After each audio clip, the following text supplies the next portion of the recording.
Bismillah. Assalamualaikum warahmatullahi wabarakatuh.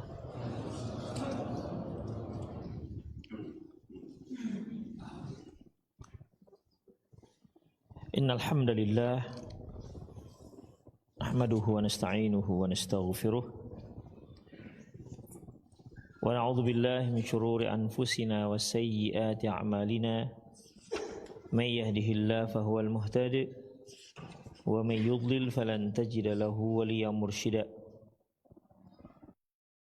La ilaha illallah wahdahu la syarika lah wa ashhadu anna Muhammadan abduhu wa rasuluh alladzi la nabiyya ba'dah. Wa qala Allah subhanahu wa ta'ala ya ayyuhalladzina amanu taqullaha haqqa tuqatih wa la tamutunna wa antum muslimun. Ya ayyuhalladzina amanu taqullaha wa qulu qawlan sadida yuslih lakum a'malakum wa yaghfir lakum dhunubakum wa may yuti'illaha wa rasulahu faqad faza fawzan 'azima. Ya ayyuhan nasu taqu rabbakumul ladzi khalaqakum min nafsin wahidah wa khalaqa minha zawjaha wa batha minhuma rijalan katsiran wa nisaa'a wattaqullaha alladzi tasaaluna bihi wal arham innallaha kana 'alaikum raqiba.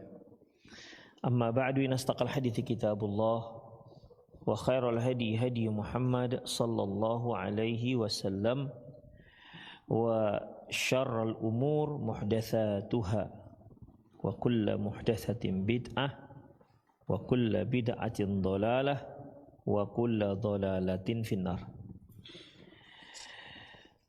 Ikhwah wa akhwat azallahu wa iyyakum, kita masuk pada bab berikutnya, yaitu bab yang ke-28, Maja'a fit tanjim, yang menyinggung tentang ilmu perbintangan.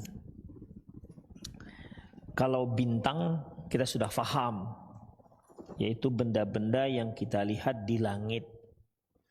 Dan pada zaman Nabi Ibrahim Allah sebutkan bahkan bintang-bintang ini sempat disembah oleh kaum yang hidup pada zaman Nabi Ibrahim, di mana Allah Subhanahu wa taala mengatakan falamma janna alaihi lailu ra'a kaukabah qala hadza rabbi falamma afala qala la uhibbul afilin. Ketika malam datang maka terbitlah bintang. Kata Nabi Ibrahim, hadza rabbi, ini Tuhanku. Falamma afala qala la uhibbul afilin. Namun ketika si bintangnya ini tenggelam, kata Nabi Ibrahim, enggak suka aku dengan Tuhan yang bisa terbenam. Ini hanya sebagai hujah ataupun pernyataan untuk mengajak agar orang-orang yang menyembah bintang itu mau berpikir bintang yang mereka sembah itu tidak layak untuk disembah karena dia bisa tenggelam.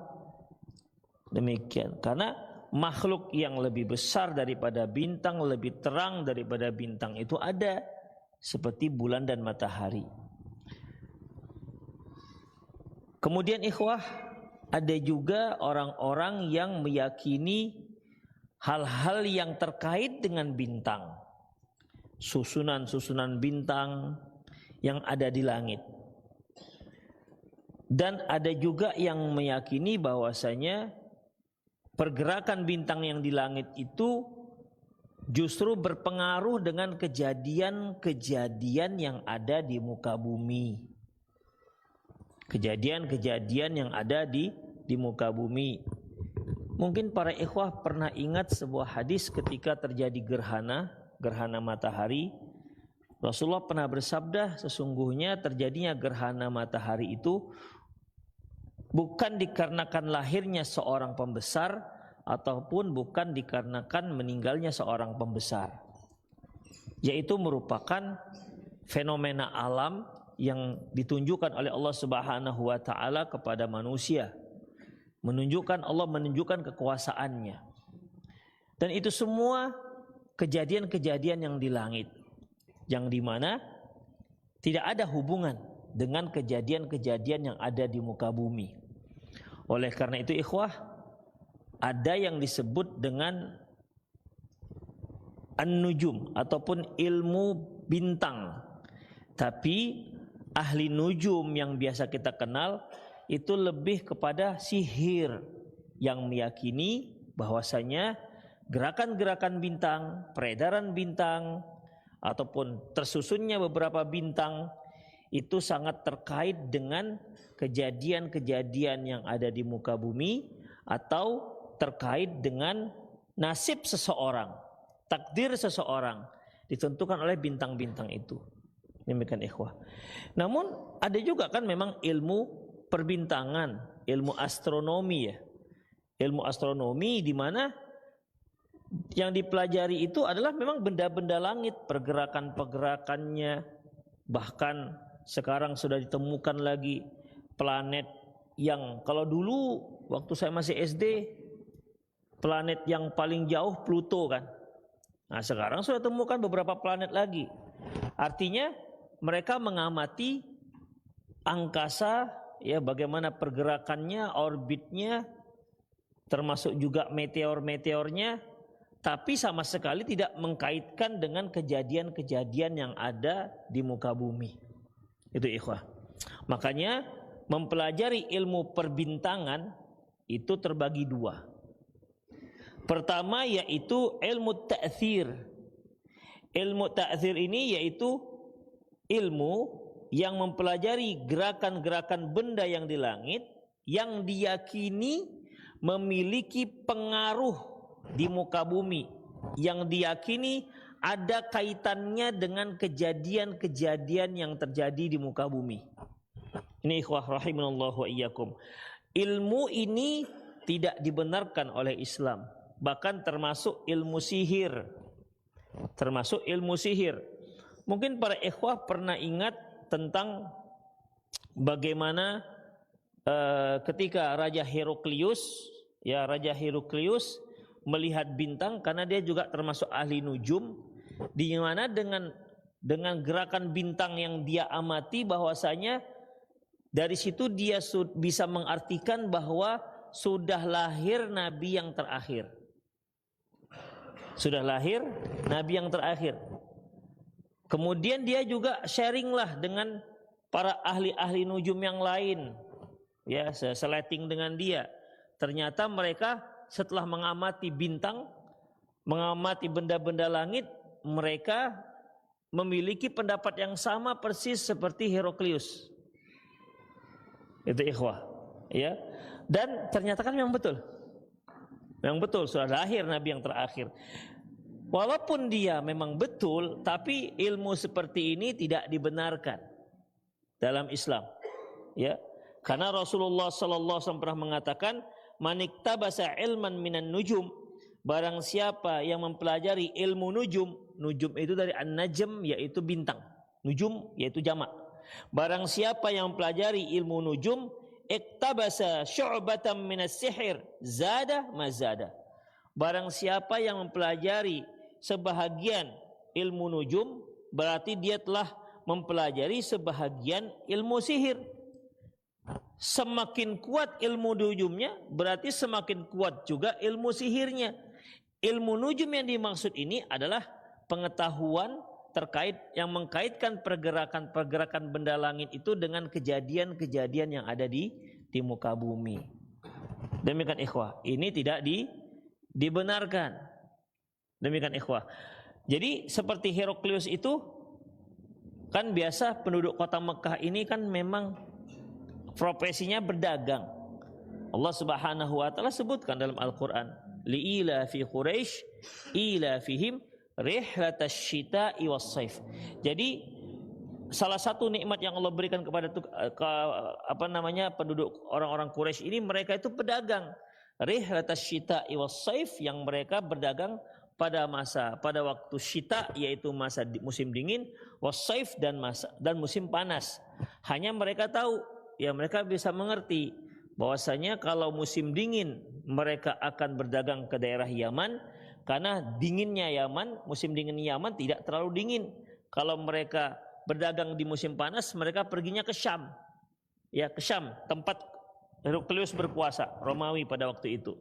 Karena musim panas di sana tidak terlalu panas, beda dengan di daerah Najd, di daerah Mekah, panasnya sangat panas, sangat ekstrim. Demikian ikhwah. Bahkan dibandingkan Madinah, lebih dingin Madinah dibandingkan Mekah. Taib ikhwah rahimanallahu wa iyyakum. Jadi orang-orang Quraisy ini ketika mereka berdagang ke daerah Romawi, daerah kekuasaan Heraklius, sempat dipanggil oleh Heraklius.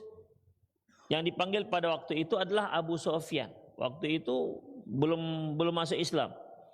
Dia pun bertanya kepada Abu Sufyan ini tentang kabar bahwasanya di sana sudah ada orang yang mengaku sebagai nabi, dan ditanya beberapa hal, ya, beberapa hal termasuk juga apa yang mereka dakwahkan, seperti mereka mendakwahkan untuk keadilan, mendakwahkan menjauhkan zina, mendakwahkan jauhkan perbuatan zalim dan seterusnya. Itu ikhwah. Disebutkan kepada Heraklius. Kemudian ditanya lagi, apakah orang yang mendakwakan sebagai rasul ini ada nenek moyangnya itu raja? Kata Abu Sufyan, enggak. Kalau seandainya iya ada nenek moyangnya yang menjadi raja tapi sudah lengser, maka kita akan katakan dia itu sedang menuntut kembali haknya. Ditanyakan lagi, apakah dia itu pengikutnya orang-orang kaya? Dikatakan tidak, karena pengikutnya semua orang-orang miskin, orang-orang du'afa. Kata Heraklius, memang begitu. Pengikut para rasul sebelumnya awal-awalnya memang iya rata-rata orang-orang du'afa. Sudah mulai berkembang barulah orang-orang yang kaya, pejabat ikut dalam ta'awun ataupun bekerjasama dalam dakwah tersebut. Demikian ikhwah. Artinya dia mengatakan kepada Abu Sufyan juga bahwasanya aku sudah sangka, aku sudah duga ini orang ini sudah muncul. Dari mana dugaannya? Dengan melihat nujum, dengan melihat pergerakan bintang. Demikian ikhwah. Dan seperti yang pernah kita bahas tentang tentang ramalan kita sudah bahas. Man atakahinan arafan fasad lam tuqbal salatuhu arba'ina yauman. Barang siapa yang mendatangi dukun atau tukang ramal, maka tak diterima salatnya selama 40 hari. Wa man atakahinan arafan fasaddaqahu faqad kafara bima unzila ala Muhammad. Barang siapa yang mendatangi dukun atau tukang ramal lantas dia percayai, faqad kafara bima unzila ala Muhammad, berarti telah kafir terhadap apa yang diturunkan oleh kepada Rasulullah sallallahu alaihi wasallam. Di situ ada tukang ramal, di mana memang ikhwah pada zaman sebelum Rasulullah lahir, ini peramal-peramal ini ramalannya cukup akurat. Ramalannya cukup akurat karena kaki tangannya ataupun anak-anak buah mereka yang bekerja sama dengannya mereka adalah jin. Jin ini yang sering mendengar-dengar berita-berita langit, lantas dia beritakan kepada bawahannya, kaki tangannya, di antaranya itu para dukun. Makanya sering cocok antara yang diramal dengan yang kejadian, karena mereka mencuri berita langit.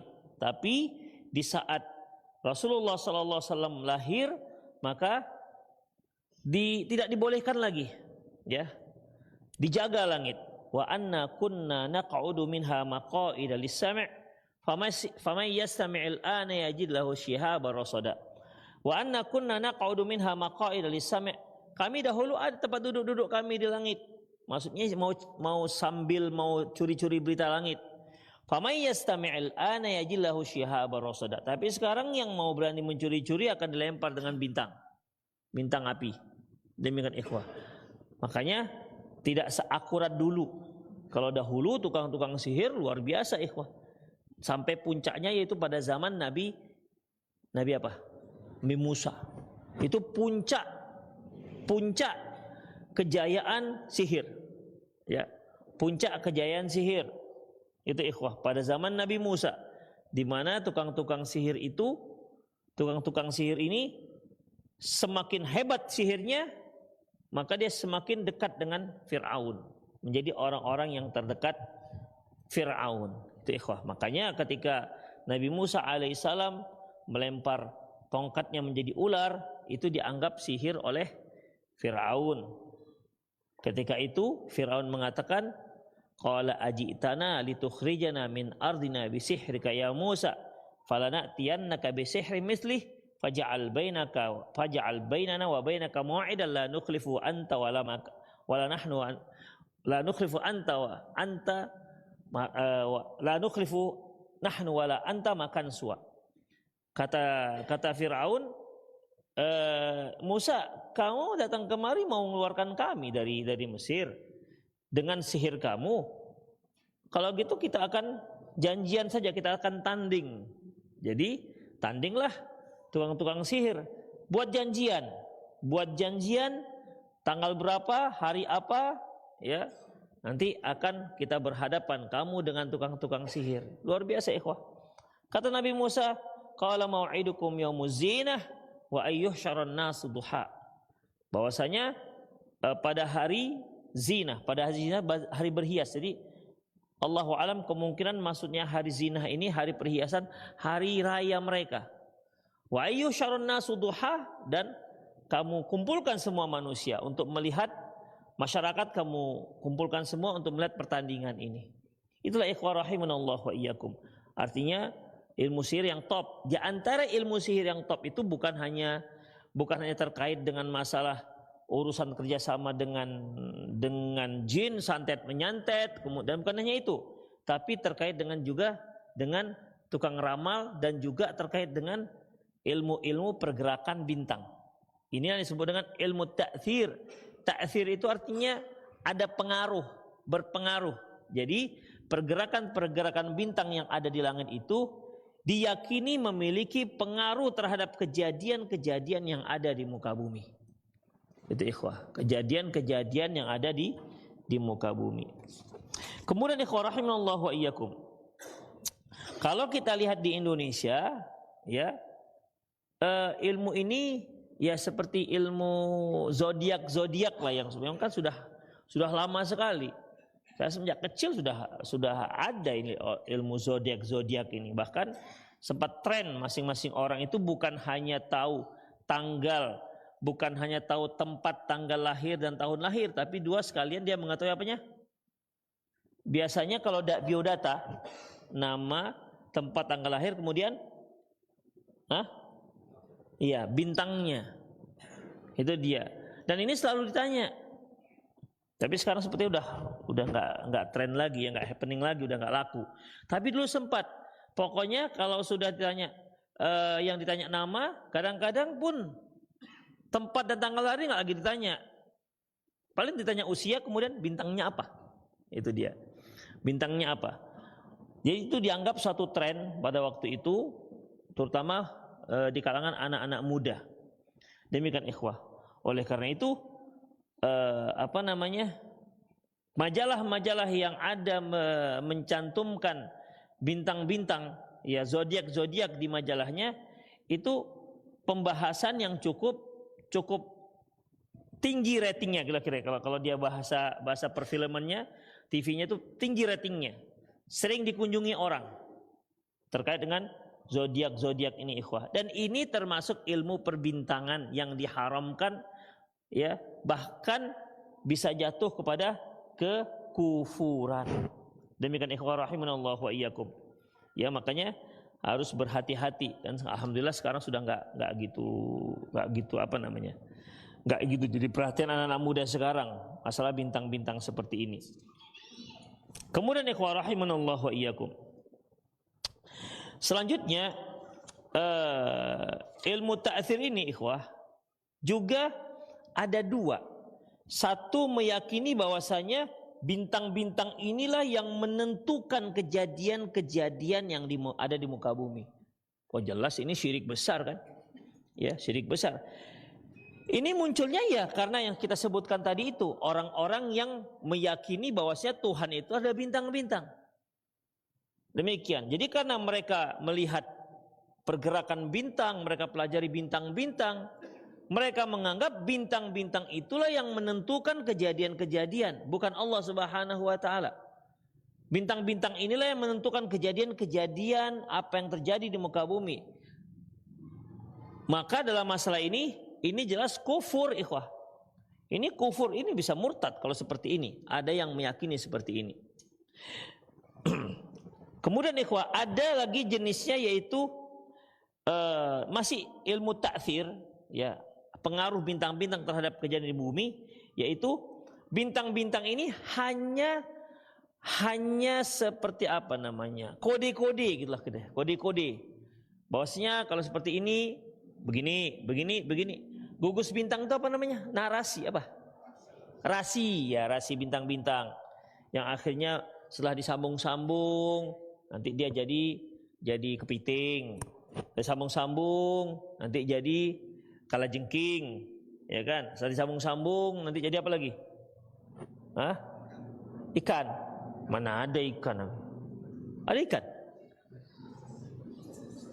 Enggak ada ikan. Kalau kalajengking kan Scorpio. Kalau kepiting Cancer ya. Cancer. Ada ikan? Apa? Pisces. Oh iya. Oh, ya udahlah saya lupa lah. Wah, ikannya. Demikian. Jadi intinya itu ikhwah. Jadi meyakini bahwasanya bintang-bintang itu Allah jadikan sebab akan kejadian di muka bumi. Jadi mereka seperti meramal. Jadi apa yang akan terjadi di bumi? Mereka lihat bintang. Oh, ini begini bergeraknya, begini. Tapi mereka bukan meyakini bahwasanya bintang itu yang memang berpengaruh terhadap kejadian. Tapi Allah jadikan bintang itu, rasi bintang, gerakan bintang itu sebagai kode bahwasanya ini akan terjadi. Inilah ramalan itu. Ya, inilah ramalan itu. Ini juga nggak dibolehkan, ikhwan rahimanallahu wa iyyakum. Ini juga bisa jatuh kepada kesyirikan. Bisa jatuh kepada kesyirikan. Allahu alam, juga mungkin bisa juga termasuk tatayyur kan? Di mana tidak ada hubungan antara bintang-bintang itu dengan apa yang akan terjadi. Itu ikhwah. Jadi dalam masalah ini tentunya dua hal ini yang termasuk dalam kategori ilmu ta'thir, ilmu pembintangan yang dimaksud ilmu ta'thir, ini dua-duanya tidak dibolehkan. Hanya yang pertama tadi itu lebih dahsyat karena mereka tidak meyakini adanya Allah di situ. Itu semua bintang yang ngatur. Ini jelas kufur besar, ikhwah. Ya, ini jelas kufur, murtad orang seperti ini. Adapun yang kedua, ikhwah, Allah jadikan bintang-bintang itu sebagai kode-kode, sebagai tanda-tanda akan terjadi sesuatu. Makanya inilah ilmu nujum menebak ataupun meramal kejadian-kejadian yang akan terjadi di muka bumi. Ini juga nggak dibolehkan. Ya, barang siapa yang mempercayainya, man atakahina arafan, barang siapa yang mendatangi dukun atau tukang ramal ini umumnya yang dia kaji adalah yang di langit. Kan berbagai macam tukang ramal, ada yang dilihatnya garis tangan. Ada apa lagi? Pengalaman apa? Kartu. Oh iya, ada yang pakai kartu pakai kartu Jawa itu biasanya. Yang kartu teki gitu kan. Demikian. Ada yang pakai bintang, pakai bola kaca, demikian. Itu ikhwah, itu dia lihat. Ada yang lihat pakai macam-macam ikhwah. Itu semua ramalan-ramalan. Kalau mereka meramal, dia dinyatakan sebagai tukang ramal, kita datang ke sana, walaupun kita tidak mempercayainya atau kita hanya sekedar iseng, maka itu sudah menyebabkan sholat kita nggak diterima selama 40 hari. Apalagi kalau sampai kita membenarkannya, maka faqad kafara bima unzila ala Muhammad, maka dia telah kafir terhadap apa yang diturunkan terhadap Muhammad. Makanya sering saya ingatkan bahwasanya jangan sekali-sekali membaca itu zodiak. Karena kalau antum baca zodiak berarti sama artinya antum sudah mendatangi tukang ramal. Demikian. Itu namanya sudah mendatangi tukang ramal. Kalau ada misalnya tayangan di televisi, perdukunan, matikan. Karena kalau antum masih di sana kan sempat katanya ada yang pakai di kaca-kaca gitu ya. Pernah antum lihat? Aku. Demikian. Iya, jadi dia di kaca. Ayo, tangannya ditaruh di kaca televisi kan pernah dulu. Udah lama sih gitu, 7 tahun 8 tahun yang lalu. Termasuk tinggi juga ratingnya itu. Di televisi apa Allah alam lupa saya. Jadi sempat itu nanti masing-masing dia tak akan tebak demikian. Ini termasuk melihat acara dukun itu juga termasuk ikhwah. Maka jangan ikut di sana karena mendatangi ya. Kemudian ikhwah rahimani Allah wa iyyakum, termasuk juga tadi itu membaca zodiak. Itu bahkan bisa masuk syubhat ikhwah. Kan biasanya zodiak ini dikaitkan dengan bulan lahir kan. Bulan lahir. Kalau bulan 7 itu Virgo misalnya. Udah. Kalau dia lihat Virgo sekian Agustus sampai sekian September misalnya. Ditengoknya misalnya untuk bulan ini ekonomi Anda agak seret. Kalau seandainya memang kebetulan sama, apa enggak masuk syubhat? Betul juga ya. Mana gitu ikhwah? Betul juga ya. Gara-gara baca tadi itu asmara Anda semakin hangat. Betul kali. Anak Anda melawan. Pas sekali. Ini namanya juga ikhwah cepat masuknya. Makanya jangan dibaca. Jangan dibaca. Kalau sampai kok betul ya? Nah, itu berarti masuk nanti jatuh pada fasaddaqahu. Berarti dia membenarkan. Kok betul ya? Kok pas ya? Itu ikhwah. Jadi fasaddaqahu. Jadi mudah sekali ikhwah. Ketika kita sudah sampai ke datangi dukun yang mungkin awalnya hanya iseng, ternyata ada 1-2 yang persis sama. Betul, kena kita jadinya. Demikian ikhwah. Makanya orang yang mendatangi itu kemungkinan besar bisa mempercayai. Karena kan intinya setan-setan ini mengajak orang ke dukun-dukun dan tukang ramal kan memang mau membuat mereka jadi kufur. Ya kan? Membuat mereka jadi kufur. Misalnya kita ada niat, saya iseng lah mau ke sana gitu kan. Ya kan bisa saja jinnya itu memberitahu si tukang dukun ini, tukang ramal ini. Begitu duduk dia walaupun iseng gitu kan, jinnya kasih tahu dia sarapan pulut pakai pisang goreng. Kan bisa aja si jin kan tahu. Bapak tadi pagi sarapan kan? Apa Pak? Sarapan pakai pulut pakai pisang goreng. Kok betul ya? Paten ini berarti guru. Paten nih. Itu kan dalam hati tuh walaupun nggak dibilang. Paten ini. Terus Anda belum mandi kan? Tahu kali. Demikian. Istri Anda lagi ngambek kan? Itu kan hal-hal yang bisa dikasih tahu jin, ikhwah. Ya. Jin itu kan cepat dia bisa berpindah. Seperti Nabi Sulaiman mengatakan ketika dia mengetahui bahwasanya di Sabah itu ada Ratu Balqis dan dia punya singgasana yang megah, apa kata Nabi Sulaiman? Ya ayyuhal mala'u may ya'tini bi'arsyiha qabla ayyatuni muslimin. Wahai tentara-tentaraku, siapa yang bisa mendatangkan tuh singgasana si Balqis bawa kemari? Dari Yaman, Sabah itu daerah Yaman. Nabi Sulaiman di mana kerajaannya? Palestina, di Yerusalem, di Aqsa. Ya. Siapa yang bisa mendatangkan, membawa itu singgasana si Balqis kemari? Qala ifritum minal jinni ana atika bihi qabla ayya an taquma min maqamik.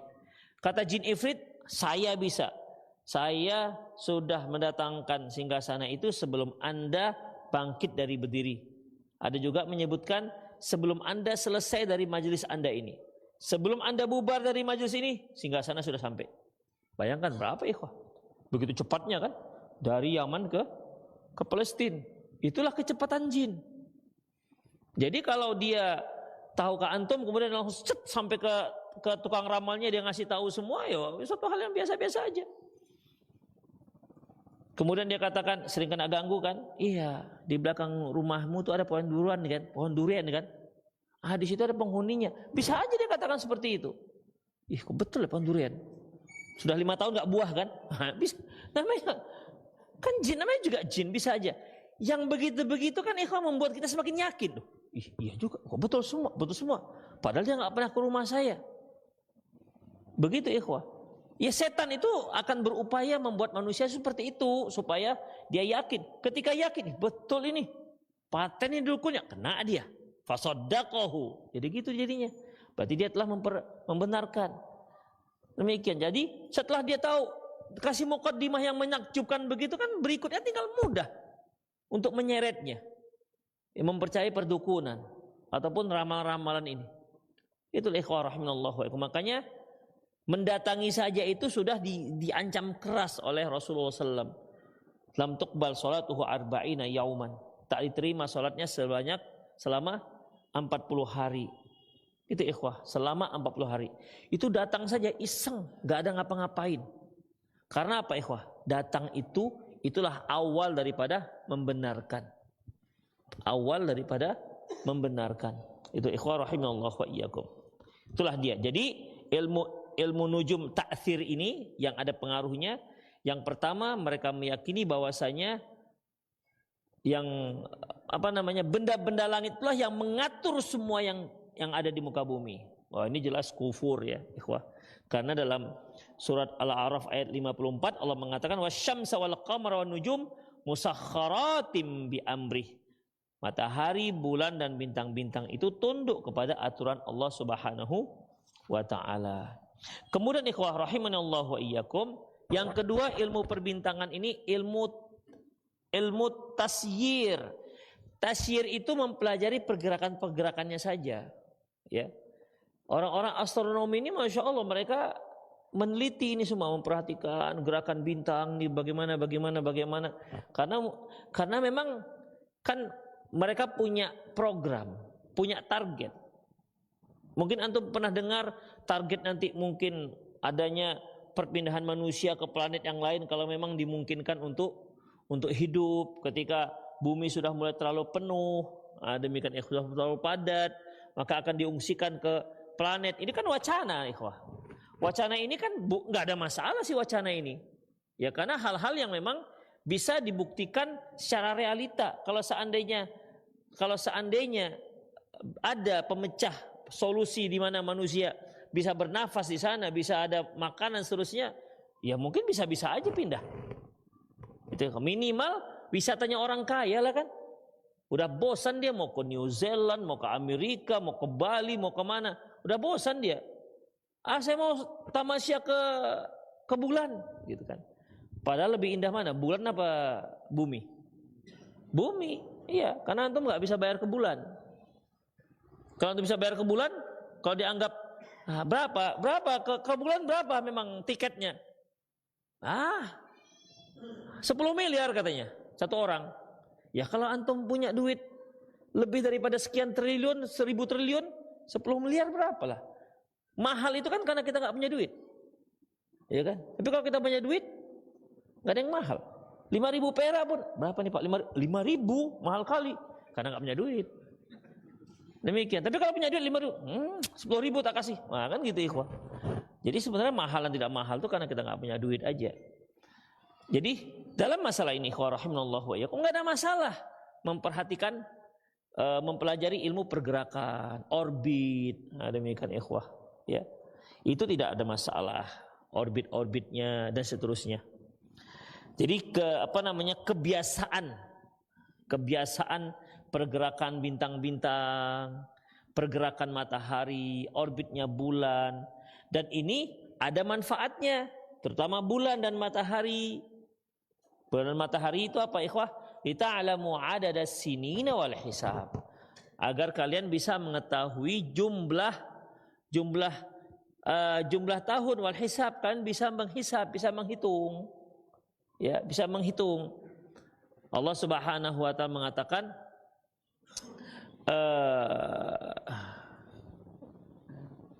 apa ayatnya? Allahu akbar.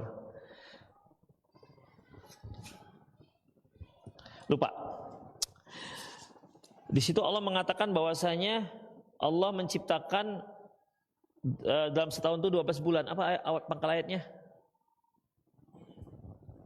Allahu Akbar. Ya udahlah, nanti kita ingat-ingat. Ya.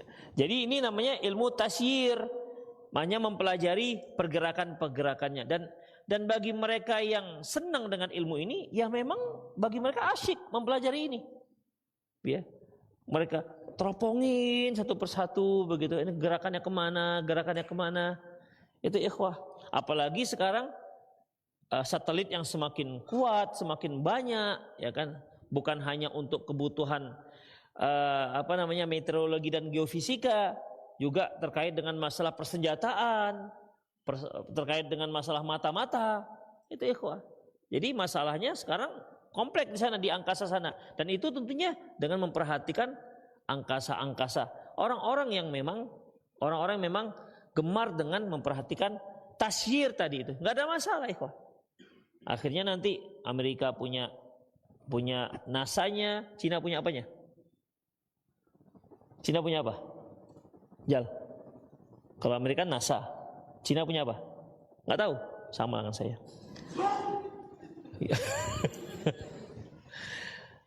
Jadi demikian ikhwah.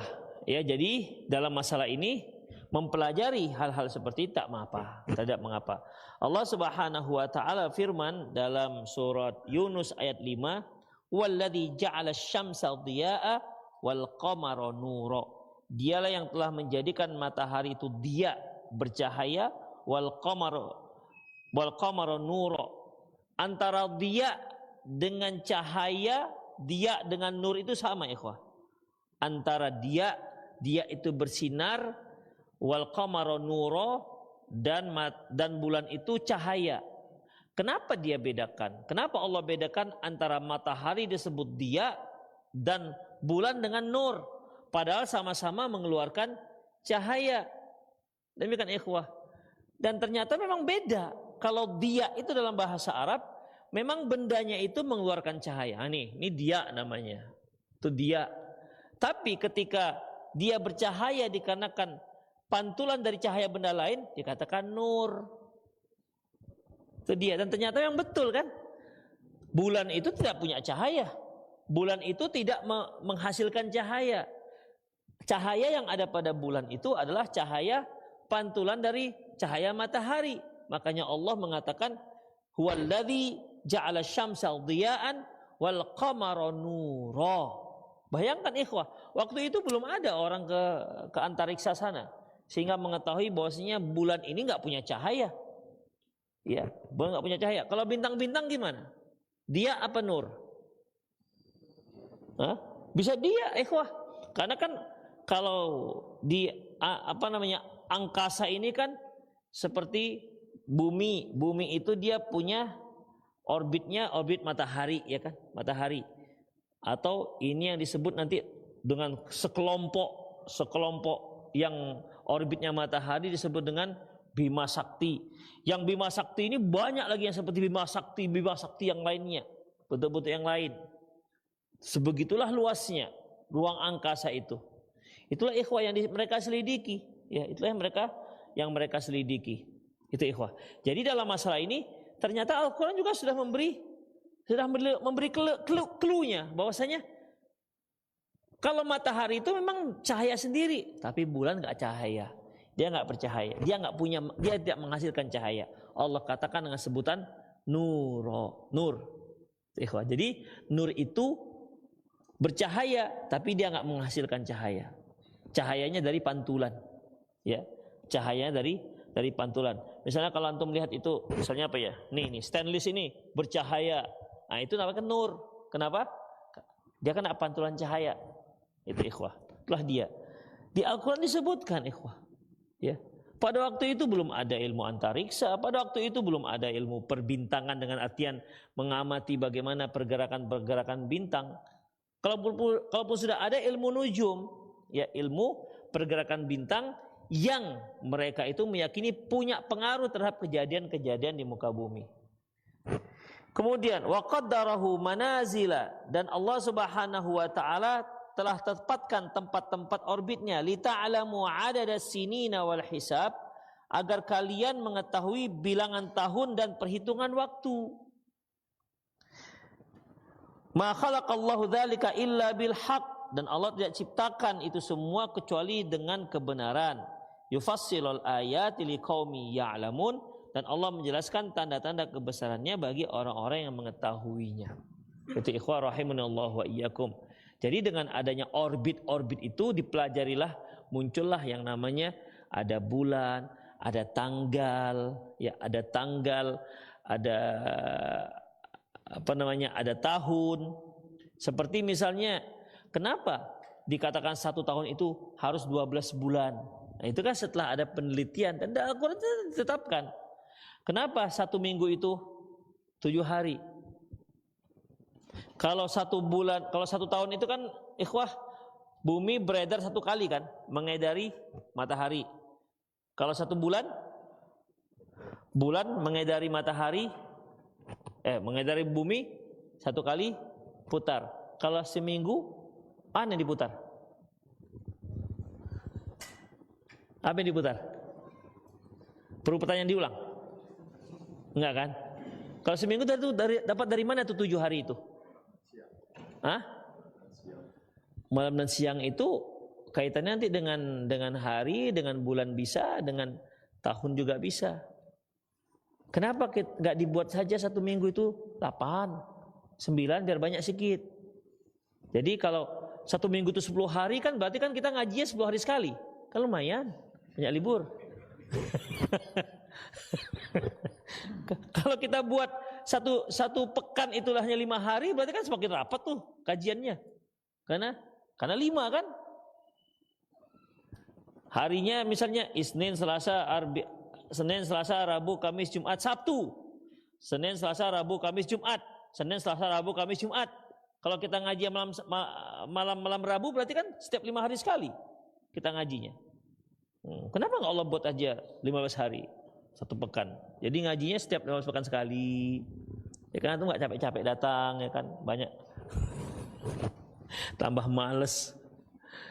Demikian ikhwah. Jadi yang seminggu, dan ini memang ini ini sudah disepakati. Islam menyepakatinya, orang-orang Romawi menyepakatinya tentang 7 hari ini. Itu ikhwah, dengan 7 hari ini. Allahu a'lam bishawab. Ya, ini semua hasil pelajaran-pelajaran yang mengkaitkan dengan orbit-orbit perbintangan itu. Inilah yang disebut dengan ilmu tasyir, dan ini dibolehkan. Allah Subhanahu wa taala firman dalam surat Yasin ayat 39, "Wal qamara qaddarnahu manazil," dan bulan kami tetapkan peredarannya hatta 'ada kal urjunil qadim, hingga dia kembali seperti bentuk tandan yang sudah tua. Artinya kembali dia hilal. Dia muncul hilal.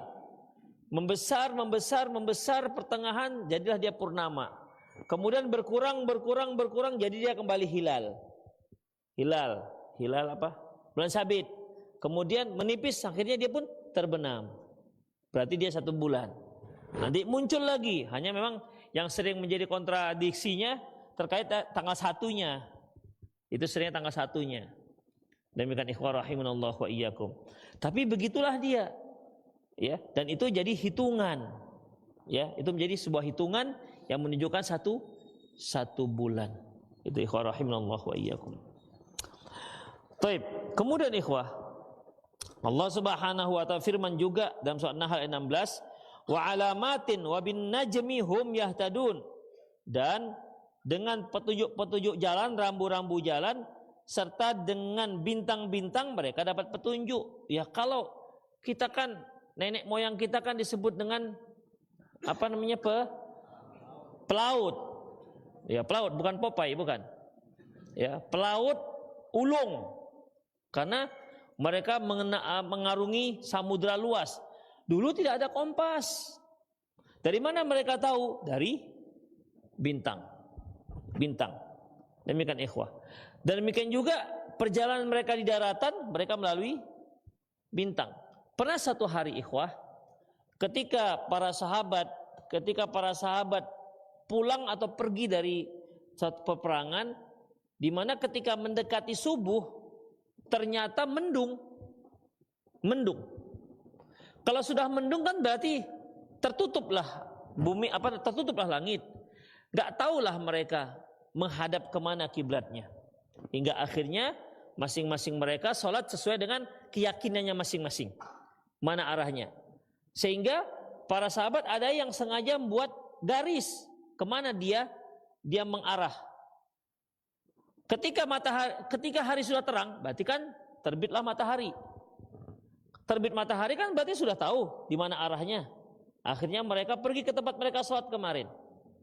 Ternyata mereka faidan shalla min ghairi kiblah. Ternyata mereka sholat gak menghadap kiblat. Jadi taunya mereka kiblat itu dengan cara melihat bintang. Demikian ikhwah. Kami dulu sempat mempelajari arah bintang. Tapi memang nggak semudah kalau pakai kompas memang. Ya, nggak semua pakai kompas. Kalau kompas itu kan apalagi di aplikasi nggak perlu lagi pakai apa? Pakai magnet. Kalau itu kan pakai magnet. Ambil jarum, ditusukkan ke busa, kan begitu dulu kan. Sekarang kan nggak perlu, buka saja HP-nya. Walaupun dia nggak bisa online, tapi tetap bisa. Demikian ikhwah. Jadi mereka yang mungkin tidak memiliki fasilitas sekarang ini, mereka bisa menentukan dengan cara melihat langit. Oh, ini selatan. Kalau Jawa nanti ngalor, ngidul, ngetan, apalagi ngulon. Ya, dan mereka selalu sebutkan itu. Di mana rumahnya? Ngetan. Kita nggak ngetan tuh mana lah ngetan itu. Kalau kita kan terus belok kiri gitu kan. Kalau mereka enggak, ngetan, ngulon, ngalor, ngidul gitu ya. Ngidul, memang ngidul ya. Iya, ngidul. Demikian ikhwah. Kalau nggak tahu kalau di sini masih pakai ya? Enggak dipakai lagi. Di Jogja masih dipakai.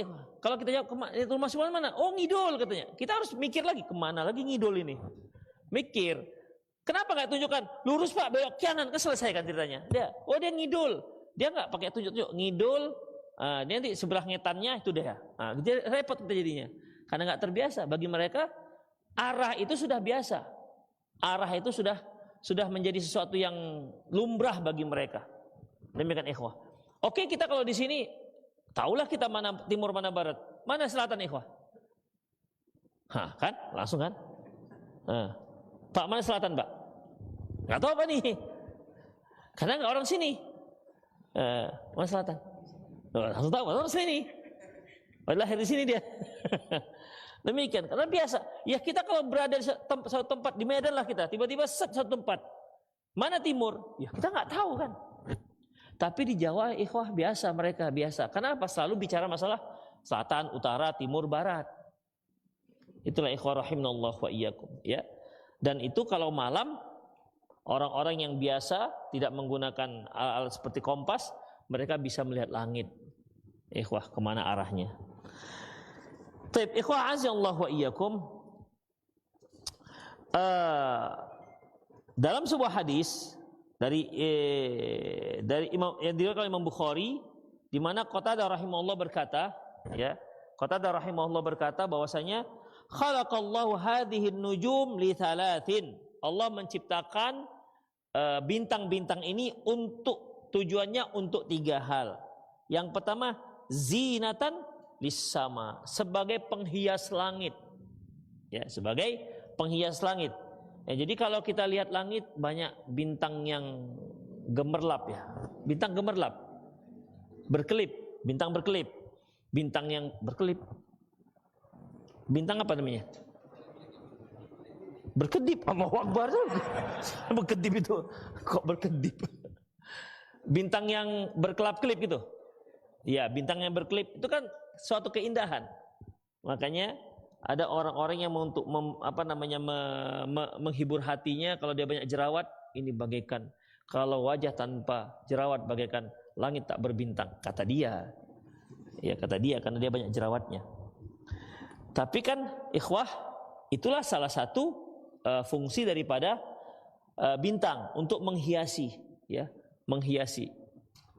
Kemudian yang kedua, warujuman li syayatin. yaitu untuk alat pelempar setan seperti yang kita katakan tadi. Ya. Tadi kan wa anna kunna naq'udu minha maq'ida lis-sama' faman yastami'al ana yajid lahu shihaban rasada. Dahulu kami duduk di langit, ada tempat duduk kami. Sekarang bagi siapa yang berani-berani mendengar akan dilempar dengan bintang api. Itu ikhwah. Jadi nggak bisa lagi. Oleh karena itu bintang itu bisa digunakan di salah satu fungsinya untuk melempar setan. Ikhwah, kalau di Indonesia memang kita amati begitu nggak sering nampak. Tapi kalau di daerah Timur Tengah, ikhwah, ya, daerah Timur Tengah kita di tempat yang jangan yang gelap, jangan yang terang ya. Kalau di Mekah itu kan memang terang keliling. Ya misalnya kalau kita di Pakistan gitu kan, Afghanistan misalnya, atau ya tempat-tempat yang gelap lah ya. Kita duduk di di atas gitu kan, di atas rumah, atau kita melihat ke langit, nanti ada saja itu seperti ada yang dilemparkan, seperti bintangnya dilempar, syihab. Nampak. Dan memang cerah kalau di sana. Beda dengan langit yang di sini. Itu ikhwah. Itulah gunanya nujum untuk melempar setan-setan yang berani mencuri-curi dengar berita dari langit. Di daerah India, Pakistan, Afghanistan, Tajikistan itu masih masih, karena kan lampu-lampu mereka kan juga tidak begitu terang. Beda dengan kalau sudah Mekah, Madinah, itu luar biasa ikhwah. Selanjutnya ikhwah, itu yang kedua. Yang ketiga ikhwah, yaitu alamatin yuhtada biha. Dan yang ketiga yaitu sebagai tanda-tanda bisa dijadikan sebagai petunjuk. Itu dia arah ke misalnya arah ke timur, barat dan seterusnya. Kemudian apa lagi? Wa man ta'awwala fiha ghairu dzalika akhta'a. Barang siapa yang menjadikan bintang lebih daripada itu, lebih daripada 3, artinya jadikan ilmu nujum, faqad akhta'a, berarti dia telah melakukan sebuah kesalahan. Wa adha'a nasibahu, berarti dia telah menyia-nyiakan usahanya. Wa takallafa ma la ilma lahu bihi, berarti dia telah membebani dirinya dengan apa yang di luar batas daripada kemampuannya, pengetahuannya. Itu ikhwah rahimanallah wa iyyakum. Setelah nanti kita lanjutkan. Ada yang mau bertanya silakan. Ya.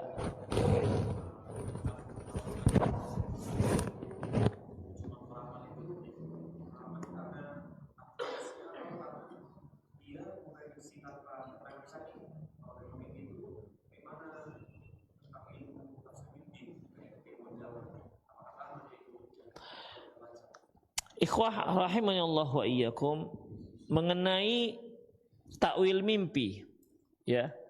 Takwil mimpi, ada sebuah buku takwil mimpi yang ditulis oleh Ibnu Sirin. Tapi buku ini itu masih dipertanyakan penisbatannya kepada Ibnu Sirin. Ibnu Sirin seorang ulama top, ya. Ya, termasuk ulama salaf. Tapi penisbatannya dengan ilmu takwil mimpi pada Ibnu Sirin itu masih dipertanyakan. Dengan artian ikhwah rahimanallah wa iyyakum, beda halnya takwil mimpi dengan ramal. Takwil ini kan tafsir. Ya.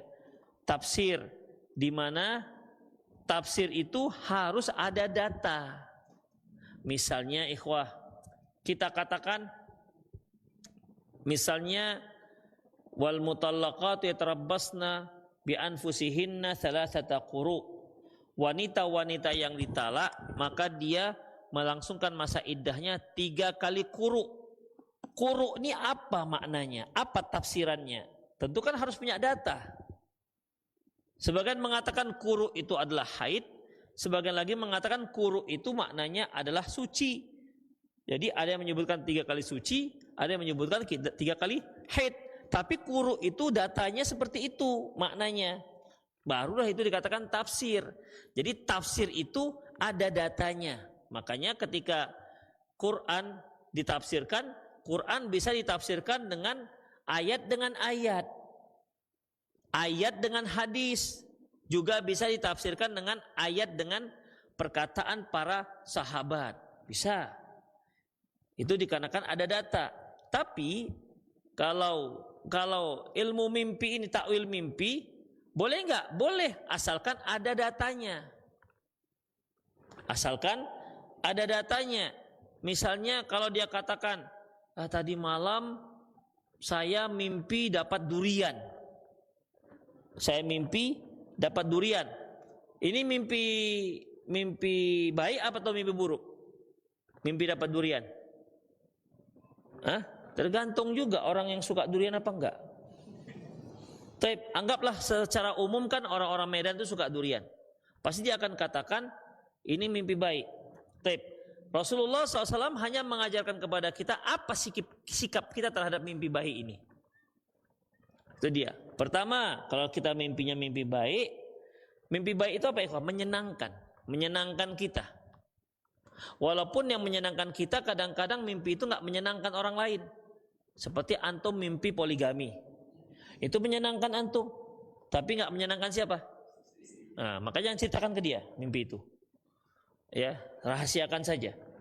Jadi rahimallahu wa iyyakum, yang menyenangkan itu, yang dikatakan mimpi yang baik itu yang menyenangkan kita, yang menyenangkan. Kalau mimpi tersebut yang membuat kita takut atau sedih, itu mimpi buruk. Rasulullah SAW mengajarkan kita apa yang harus kita lakukan terhadap ketika kita melihat mimpi baik dan ketika kita melihat mimpi buruk. Itu yang dituntun. Pertama misalnya, kalau kita melihat mimpinya mimpi baik, pertama, jangan ceritakan kepada orang yang tak suka dengan kita. Ceritakanlah kepada orang yang menyayangi kita. Karena kalau kita ceritakan mimpi baik itu terhadap orang yang gak suka dengan kita, nanti dia semakin tak suka. Seperti Nabi Yusuf alaihissalam, mimpi apa dia? Mimpi melihat 11 bintang, bulan dan matahari sujud. Dia ceritakan kepada ayahnya. Ya abati inni ra'aitu ahada asyara kaukaba wasyamsa wal qamara ra'aituhum lisajidin. Wahai ayahanda, aku melihat 11 bintang, matahari dan bulan itu sujud kepadaku. Apa kata Nabi Yakub? Qala ya bunayya la taqasus ru'yaka ala ikhwatika.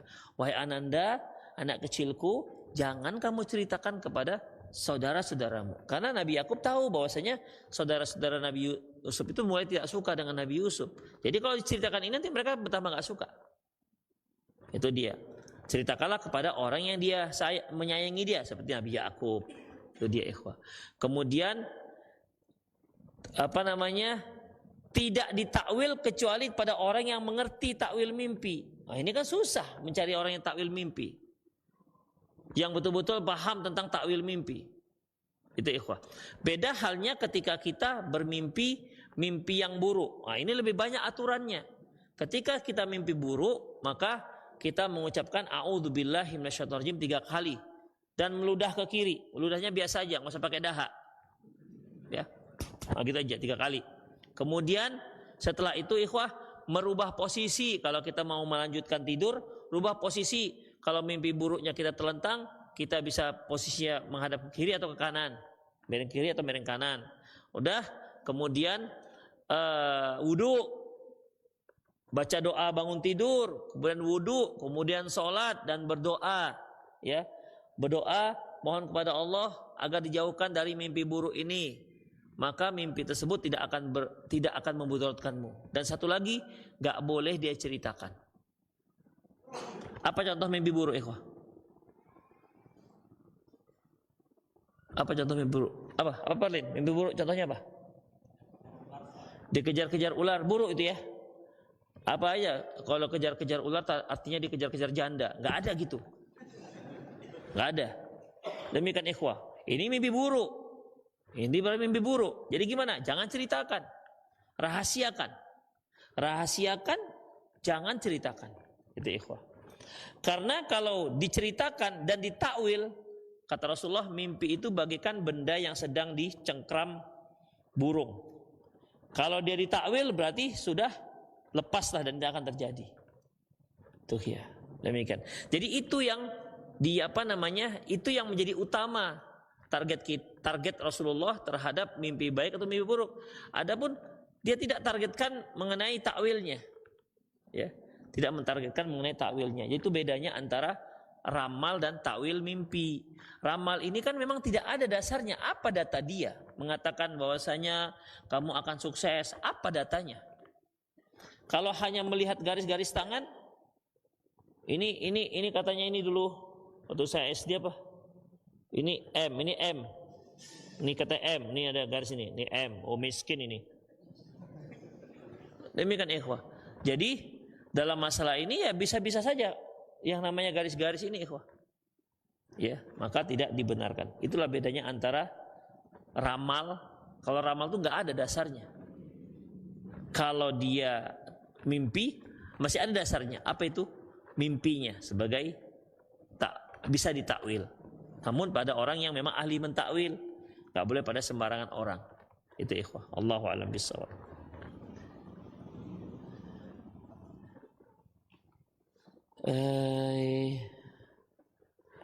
Apakah seorang yang berwasiat kepada teman-temannya, misalnya kalau nanti meninggal minta dimandikan oleh si fulan, selama wasiat tersebut belum dicabut, diumumkan, apakah tetap berlaku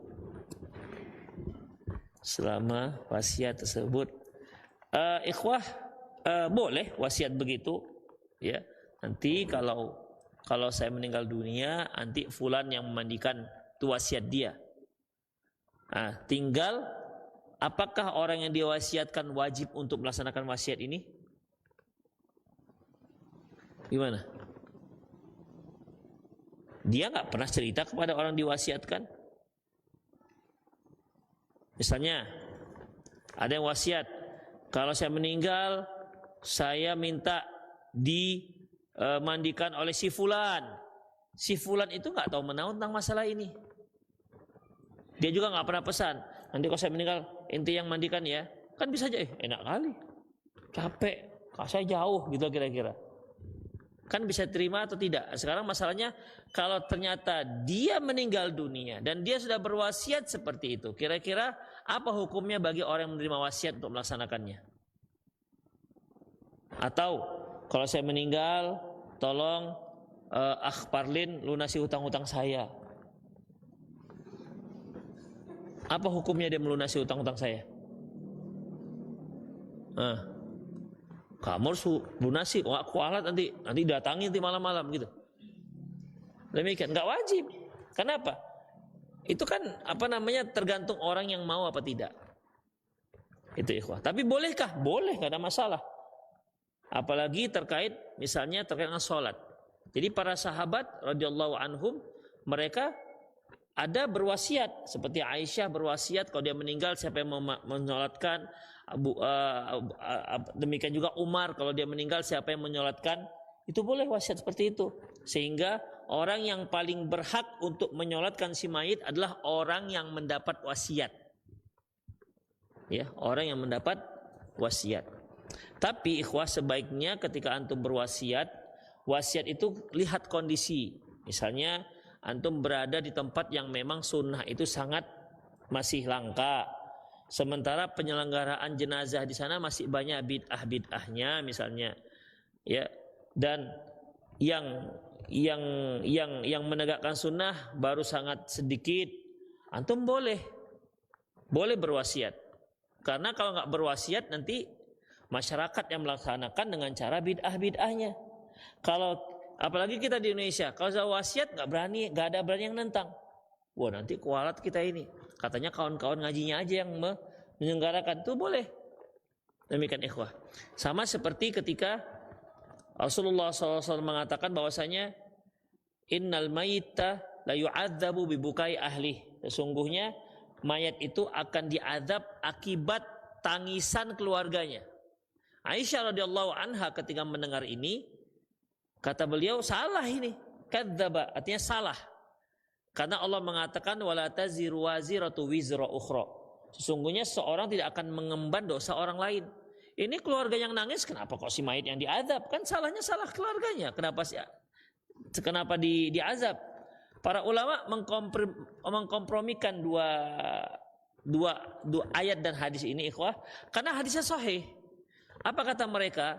Kenapa si mayit diazab? Satu, dia tidak pernah mengajarkan kepada keluarganya bahwasanya nggak boleh meratapi mayit. Dia tahu bahwasanya nggak boleh meratapi mayit, tapi dia sebagai kepala rumah tangga tak mengajarkan kepada anak dan istrinya. Akhirnya ketika dia meninggal dunia, anak istrinya meratapi dia, berdosa dia. Satu. Yang kedua, dia sudah mengetahui bahwasanya masyarakat di sana kalau ada yang meninggal itu pasti diratapin. Pasti diratapin. Dia tahu nggak boleh, tapi dia nggak pernah berwasiat. Kalau saya meninggal jangan ada yang meratap, nggak ada, untuk pencegahan. Maka otomatis juga dia pun kena. Kenapa? Sebenarnya dia sedang melalaikan tanggung jawab dia. Itu ikhwah. Jadi dengan demikian, kenapa ketika keluarganya menangis dia juga kena azab? Karena kelalaian dia dalam mendidik keluarganya ketika masih hidup. Jadi itu juga termasuk kan kesalahan dia. Tidak termasuk dalam kalimat wala taziru ziratu wizra ukhra. Demikian ikhwah. Jadi kalau mau berwasiat boleh silahkan.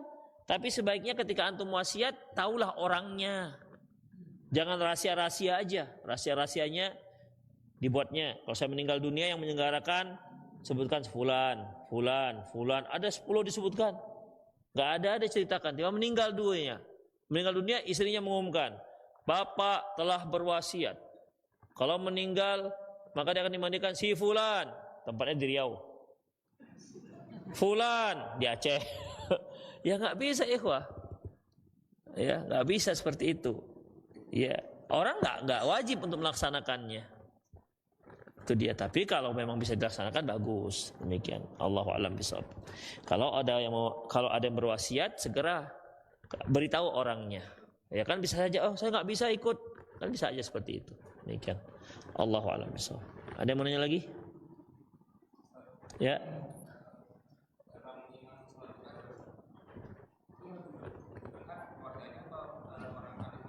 Yang pertama yang berhak yaitu yang mendapatkan wasiat.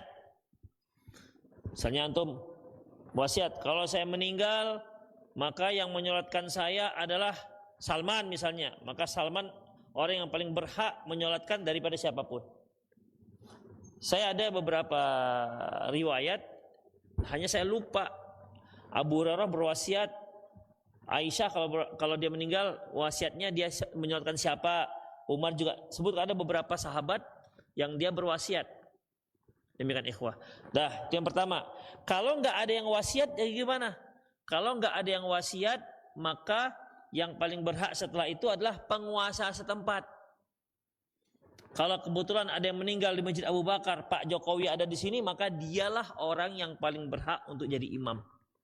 Kalau dia nggak ada, pejabat-pejabat yang hadir. Kalau ternyata di sini hanya datang Pak Sugeng. Ternyata Pak Sugeng nggak bisa, jadi siapa? Si Nanang lah sebagai keplor. Nah, demikian ikhwah, katanya pejabat. Itu dia. Ada antara saya lupa nama dua orang sahabat ini. Yang satu sebagai pejabat, ketika meninggal sahabat yang lain dia suruh kamu pejabat. Dia sebagai gubernur, maka dia lebih berhak. Udah. Kalau seandainya pejabatnya nggak ada, mana yang lebih berhak? Yang lebih berhak ya ummukum aqraukum bi kitabillah. Yang mengimami kalian adalah yang paling bagus bacaannya terhadap kitabullah. Itu disebutkan Syekh Al-Albani rahimahullah. Setelah itu baru keluarga. Ya, satu baru keluarga. Demikian ikhwah. Allahu a'lam bishawab. Assalamualaikum Ustaz, berhubungan intim suami istri itu membatalkan puasa. Apa boleh berbuka puasa dengan berhubungan intim? Boleh, silakan. Ya, begitu azan Allahu Akbar, ciat gitu, boleh silakan. Boleh. Karena berbuka puasa itu kan artinya ikhwah, dia membatalkan puasanya, berbuka. Demikian ikhwah, berbuka. Boleh silakan. Ada yang coba silakan, mau coba. Tapi kan itu kan dalam kondisi yang lepoh itu kan. Enggak semangat. Enggak ada kerjaan lah itu ikhwah. Seorang itu kan ketika dia berhubungan dia dalam keadaan prima, tenaga strong gitu kan. Ini di penghujung puasa ikhwah. Allahu Akbar. Yalah bang. Apa jadi itu? Bisa nggak jadi ikhwah? Iya. Tapi mana tahu kan ada orang-orang yang kuat-kuat memang lemas-lemas, tapi yang satu itu nggak lemas-lemas dia. Demikian. Ada memang ikhwah laki-laki yang begitu. Ada beberapa sampai ke saya berita. Jadi dia sakit, memang sakit. Tapi kalau masalah yang satu tuh nggak sakit dia, tetap merdeka terus. Itu memang ada jenisnya. Ada yang memang badannya fisiknya kuat, tapi yang satu tuh lepoh aja bawaannya. Dah macam-macam ikhwah jenis orang. Jadi boleh kalau antum mau seperti ini, tapi ingat adzan dulu, jangan sebelum adzan 2 bulan. Kalau di Ramadan 2 bulan kenanya nanti. Demikian. Jadi masuk dulu waktu sholat, waktu adzan baru lakukan. Dah berbukalah dia. Bacanya apa? Allahumma lakasumtu gitu. Jadi bacanya apa jadinya? Apa Allahumma lakasumtu apa? Dhahabat dhama'u apa? Enggak ada dhahabat dhama'unya di situ.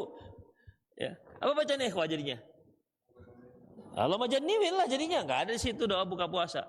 Dhahabat dhama'u wasbabatatul setelah hilang dahaga. Dahaga apa sih? Enggak ada minum apa-apa. Itu aneh-aneh aja pertanyaannya.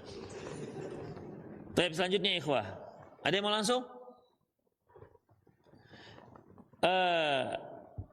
Barang siapa yang mendatangi dukun maka salatnya tidak diterima 40 hari. Jadi bagaimana dengan orang yang tidak salat? Ikhwah, ketika Rasulullah katakan maka tak diterima salatnya 40 hari, bukan berarti dia enggak salat. Kalau dia enggak salat, lebih parah lagi ikhwah. Lebih parah lagi, sudah enggak salat, enggak terima lagi salatnya. Itu jadi apa jadinya? 2 kali kena dia. Ini yang enggak terima salatnya, dia salat. Dia tidak berdosa gara-gara dia tidak salat, karena dia salat. Dia itu salat tapi enggak ada nilainya sama sekali, enggak terima. Demikian. Kalau orang yang tadi itu jelas double-double lah, sudah enggak salat, enggak terima lagi salatnya. Apalagi mau diterima kan? Demikian. Jadi kalau bukan berarti enggak terima salat. Aduh, kemarin saya ke peramal. Udahlah enggak usah salat lah sama 40 hari. Karena toh nanti kalau saya salat percuma, enggak terima juga. Berdosa dia. Dia akan dapat dosa enggak salat. Ini biasanya pedagang-pedagang yang nanya kayak gini nih. Hitung-hitungannya akurat gitu, hitung akurat. Aduh, panjang sekali. Ada lagi yang langsung silakan. Bis. Ini penyanyi terakhir agak panjang. Tapi ikhwah, sampai sini saja. Semoga bermanfaat. Sudah jam 21.32. Tapi itu saja, semoga bermanfaat. Lebih dan kurang mohon maaf. Aku qouli hadza wa astaghfirullah li wa lakum wa lisal muslimin innahu wal ghafurur rahim. Subhanakallah wa bihamdik asyhadu an la ilaha illa anta astaghfiruka wa atubu ilaik. Wa sallallahu ala nabiyina Muhammad wa ala alihi wa ashabi ajma'in. Wa akhiru da'wana alhamdulillahirabbil alamin. Assalamualaikum warahmatullahi wabarakatuh.